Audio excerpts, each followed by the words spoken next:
আলাইকুম। আজকে আমি আপনাদের সাথে শেয়ার করব কেন কুকিং ক্রিম দিয়ে ক্রিমটা বিট করে তারপরে কেকের সাথে কিভাবে আমি ইউজ করছি সেটা। এখানে আমি একটি কুকিং ক্রিম নিয়েছিলাম, প্রাইস নিয়েছিল 140 টাকা।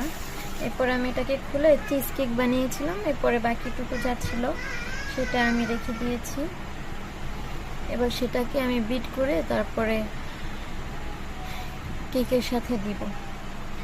এগুলো হলো গিয়ে ম্যাঙ্গো ইমাশন। এই যে চামচটা দিয়েছিলাম এটা ম্যাঙ্গো ইমাশন ছিল। এটা দিয়ে একটু দেখছিলাম যে ভালো আছে কিনা, তো আলহামদুলিল্লাহ ভালোই আছে।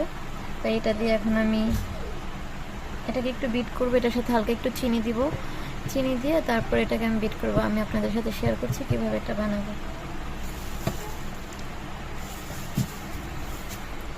প্রথমে এটাকে ঢেলে নিব একটি বলে, ঢেলে নিয়েছি।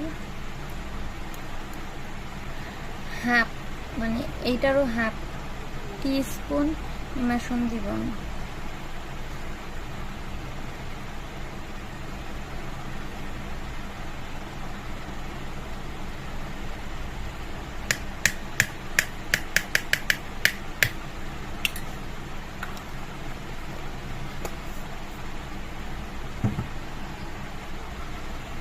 এখানে আমি চিনি দিব 2 চা চামচ।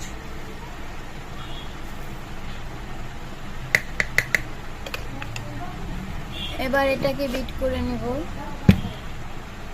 এবার এটাকে আমি একটু বিট করে নেব। বিট করে সামান্য একটু ফ্লাফি হবে।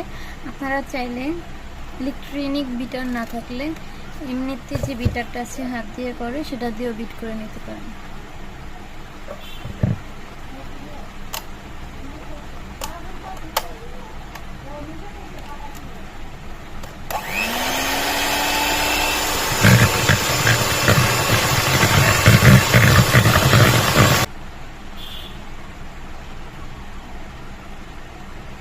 ক্যামেরাটা তো আমার হাতের কাছে, তাই বারবার ধাক্কা লাগে আর নড়ে যায়।